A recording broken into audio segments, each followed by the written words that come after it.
Okay, Rick, I noticed that on your buddy Mike Hopkins' last flight to the ISS, when they came inside the station, there was a floating Baby Yoda doll with them. Is there any functional reason why you would do that? Well, it's a lot of fun, first of all, but actually there is some good reasons to have these so-called mascots, I'll call it. It's a tradition that we had on the Soyuz missions. The Russians have on their Soyuz capsules, and I think it's being carried over to the SpaceX missions as well. For example, on my Soyuz mission, we hung a small little stuffed animal, and I'll be honest, I don't even remember what it was, from kind of like where the rear view mirror might be in your spacecraft if it had a rear view mirror.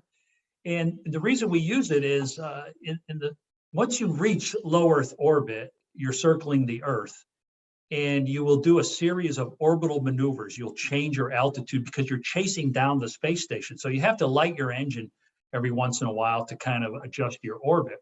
And of course, you have instruments in the spacecraft that tell you whether your engine is lit or whether your engine is not lit. But this little mascot hanging on a string actually provides a backup way to tell if your engine is running.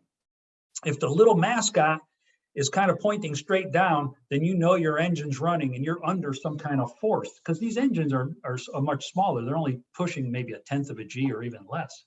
And if the little mascot stops hanging straight down and is kind of like floating around and bouncing, you know you're in 0G.